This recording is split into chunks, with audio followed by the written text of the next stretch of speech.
Welcome to Lento English. Ready to level up your English? Here we learn through stories, slow, clear, and fun. Listen, relax, and enjoy the journey. One introduction. Imagine a family. A grandmother lives on one side of a line and her grandson lives on the other side. They cannot cross the line to hug or talk. This is the sad reality for many Korean people today. An invisible line, a political border, separates one nation into two countries. This border runs across the land mass called the Korean Peninsula. The Korean Peninsula is a long piece of land located in East Asia. Water surrounds it on three sides: the east, the west, and the south. The center of the land is covered in high green mountains. These mountains run down to the sea. Historically, this whole area was one nation. The people spoke the same language and ate similar traditional foods. Today, the peninsula is divided into two separate nations. The northern part is called North Korea. The southern part is called South Korea. They share a history, but they now live in opposite worlds. They are neighbors, but the distance between their ways of life is very great.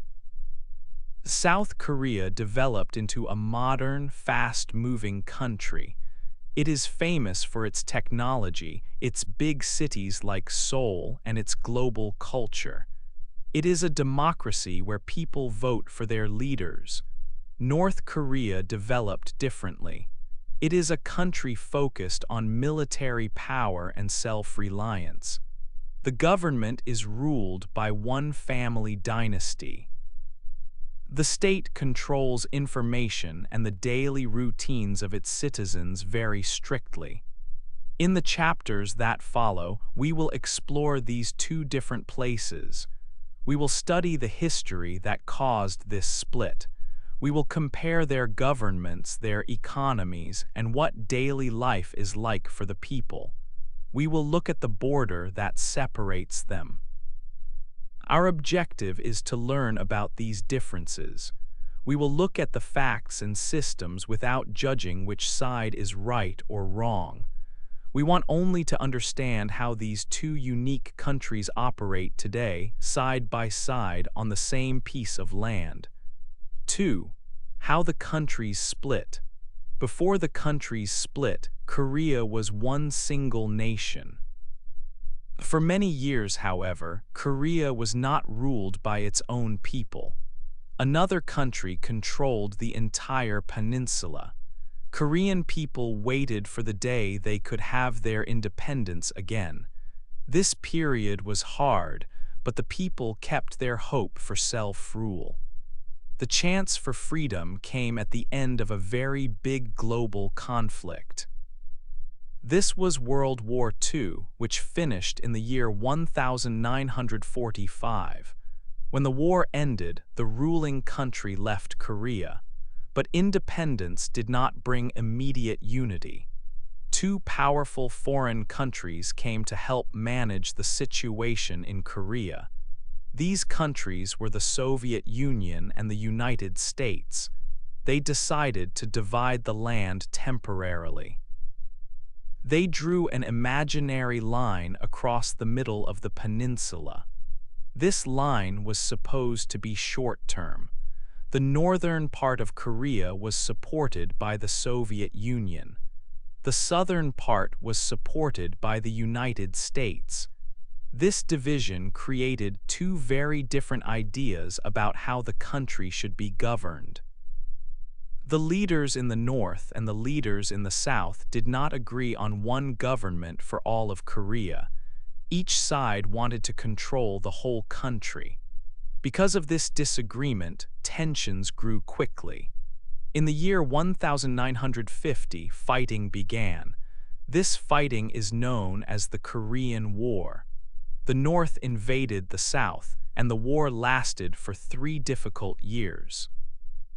It was a brutal time. Soldiers fought fiercely across the land, moving north and south many times. Many ordinary people lost their homes and many lives were lost. Cities and towns were destroyed completely. The conflict was not only between Koreans. Soldiers from many other countries came to help fight on both sides. Finally, in the year 1953, the two sides agreed to stop the fighting. They signed a document called an armistice agreement, which is a ceasefire. A ceasefire stops the guns immediately. However, they did not sign a peace treaty. A peace treaty is the document that officially ends a war. Because they never signed a peace treaty, the Korean War technically never ended. It only stopped. The temporary line that was drawn in 1945 became the permanent border. This border is now heavily guarded and is known as the demilitarized zone. The division has lasted for more than 70 years, creating two separate countries, North Korea and South Korea.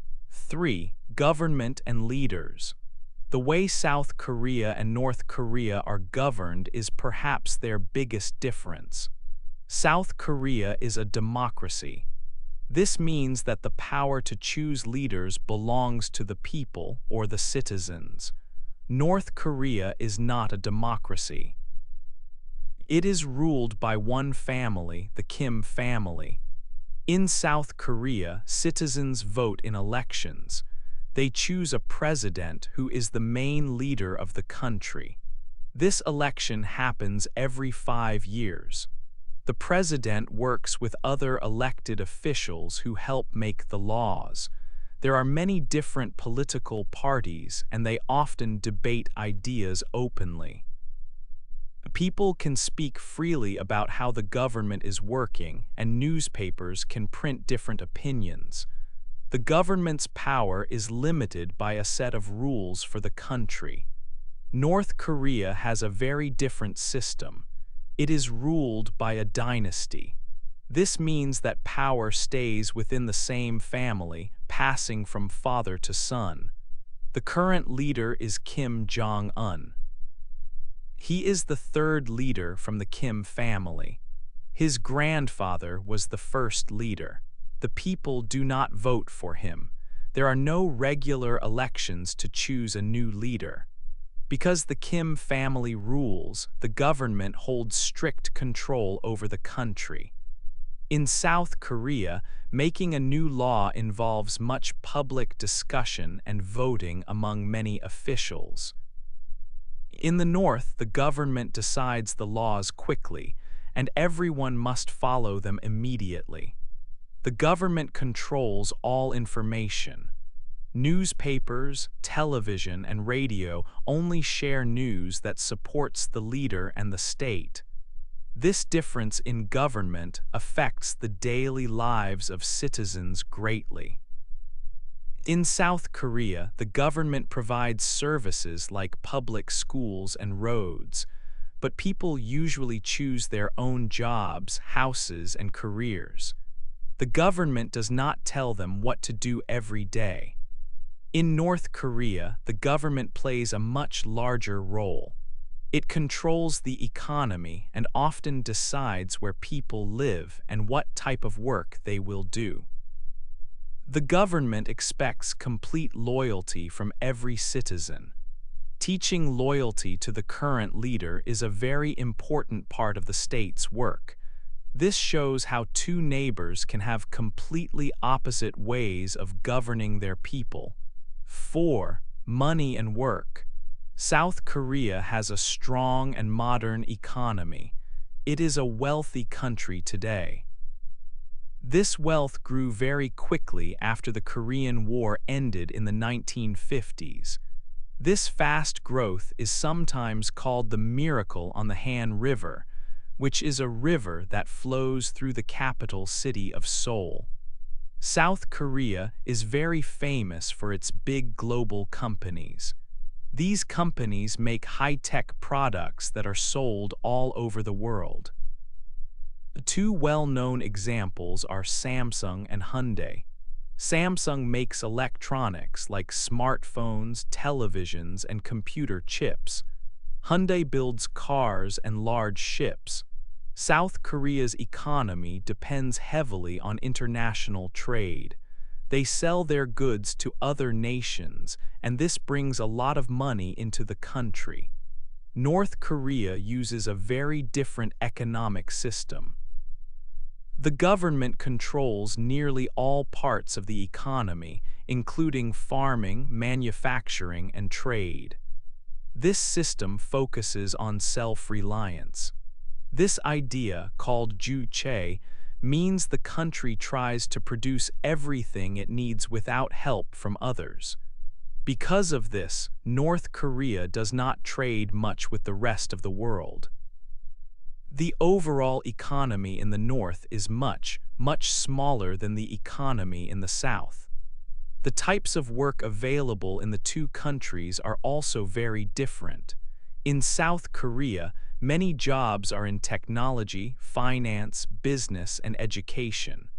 People work in modern offices and large factories.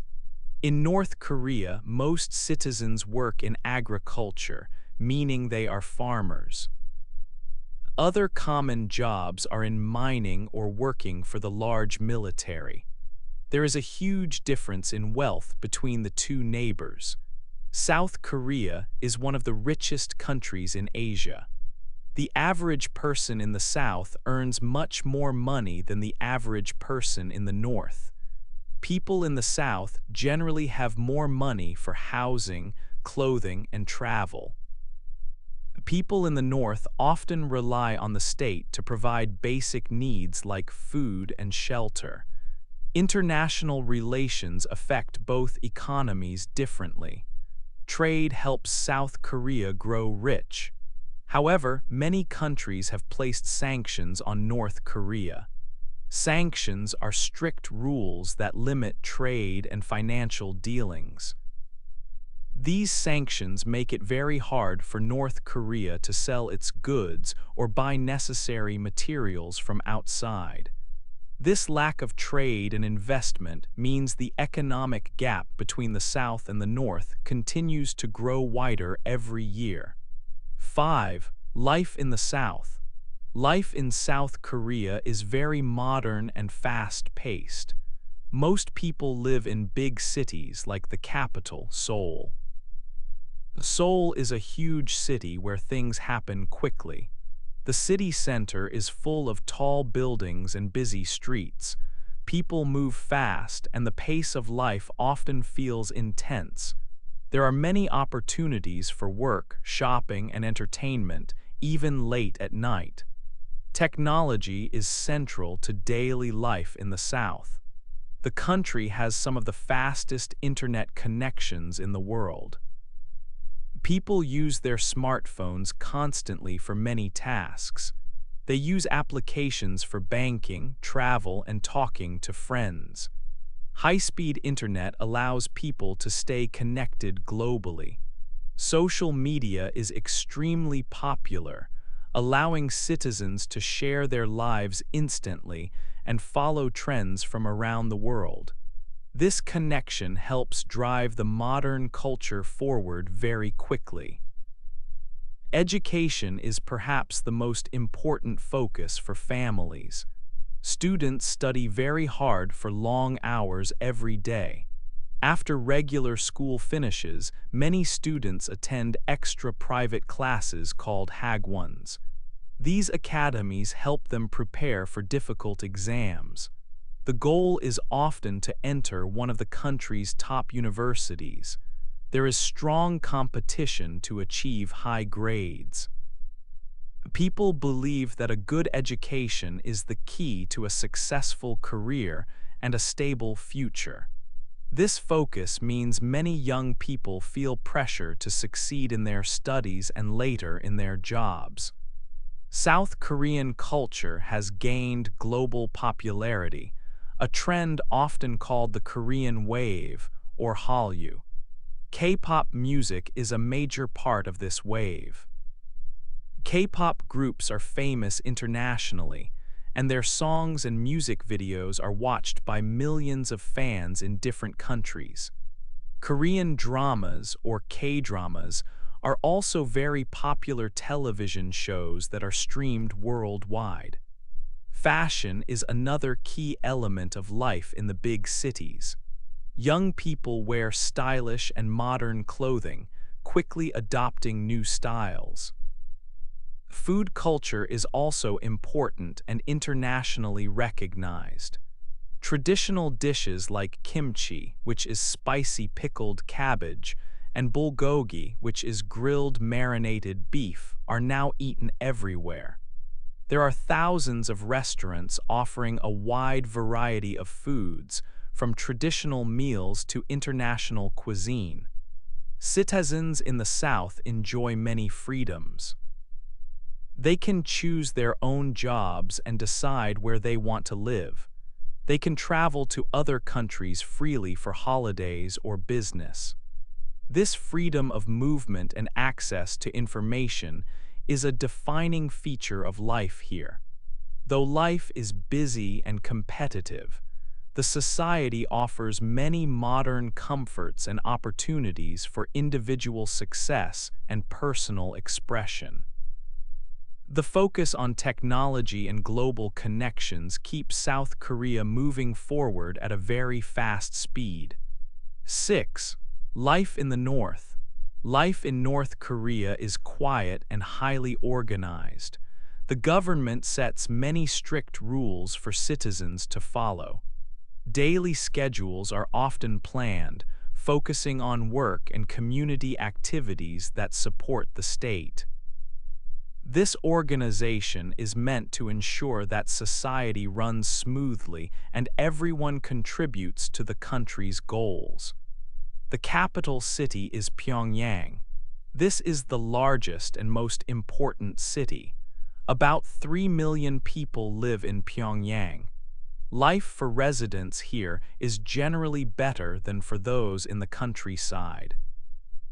People in the capital often work in important state jobs or for government organizations. They usually have better housing and easier access to services, such as modern schools and hospitals. Outside of the capital, most people live in rural areas. They primarily work on large cooperative farms. These farms grow essential crops like rice and corn to feed the population. The daily life of a farmer is difficult and focused on agricultural output. The government controls where people live. Citizens do not buy their homes. Instead, the state gives people housing. This housing is often simple and standard across the country. Food is also managed through a state distribution system. While this system aims to give everyone some food, the variety of food is usually limited. Sometimes, families grow small amounts of extra vegetables in private gardens to supplement their diet. Access to outside information is very limited. Citizens cannot use the global internet, which is known as the World Wide Web. They use a closed, national network called the intranet. This network is managed by the government and only contains information approved by the state. People cannot visit foreign websites or use international social media. This greatly restricts citizens' knowledge of the outside world. Foreign movies, books, and music are strictly controlled and often forbidden. Loyalty to the country and its leaders is a main part of life. Daily routines include mandatory community events and political study sessions. People often take part in large parades, gymnastics displays, or mass games. These events demonstrate strong national unity and support for the political system. Wearing specific clothing or uniforms is common for these public gatherings. Citizens must obey strict rules about movement and travel. They cannot easily move to a different city or province. Traveling outside of the country is almost impossible without special permission from the government. Everyone is expected to follow the national ideology closely and prioritize the needs of the community over personal freedom. 7. The border line. The most important physical symbol of the division is the border. It is called the Demilitarized Zone, or DMZ. This zone is a strip of land that separates North Korea and South Korea. It is not a peaceful place but a highly guarded area.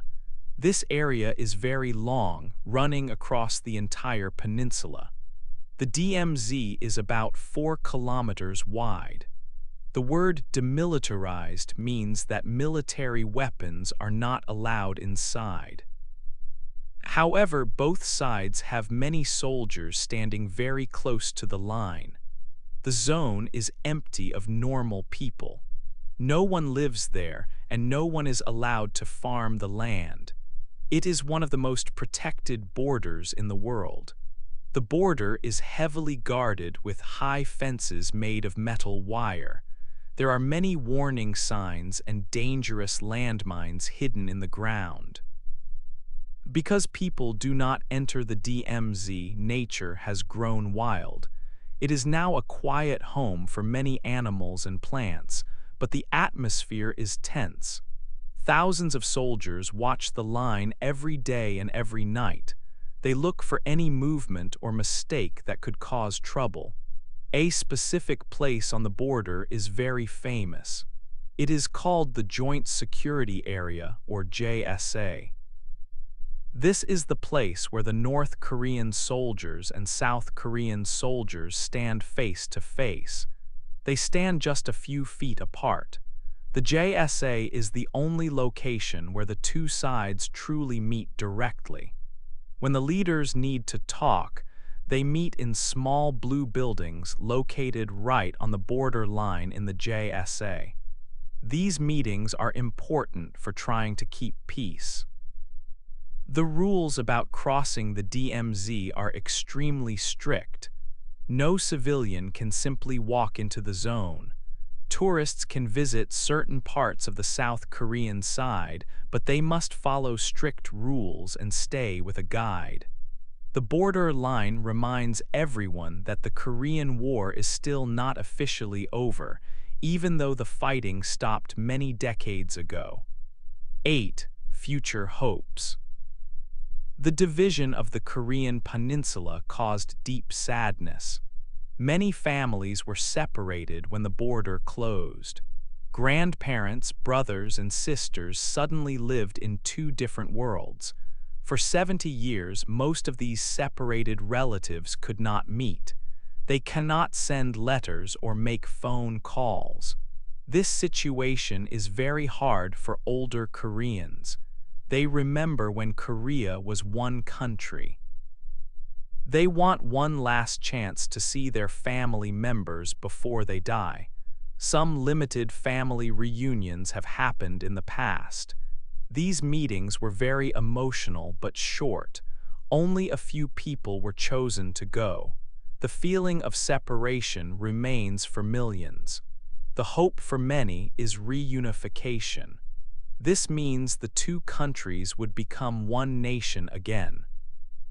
This is a difficult goal because the 2 countries are now very different in many ways. One major challenge is the economic cost. South Korea has a strong, modern economy.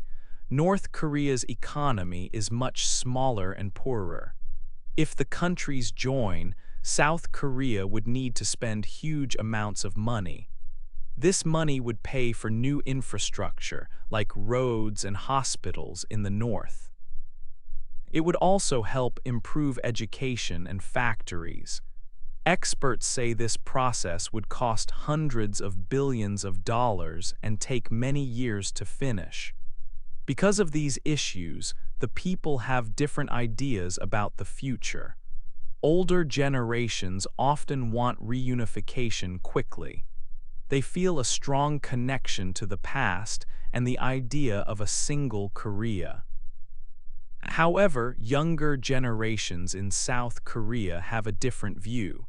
They grew up in a wealthy, modern society. Some young people worry about the high costs and the changes that reunification would bring to their lives. They are not always ready to pay a large tax to support the North. Instead of full reunification, many people hope for lasting peace. They want the two governments to talk more often. They hope for better understanding across the border. If the relationship becomes stronger, the tension at the demilitarized zone could decrease. Perhaps one day, it will be easier for ordinary citizens to travel and meet. The biggest hope is that future generations will not have to worry about war. They hope for a future where North and South Korea can be peaceful neighbors, even if they remain two separate nations for a long time.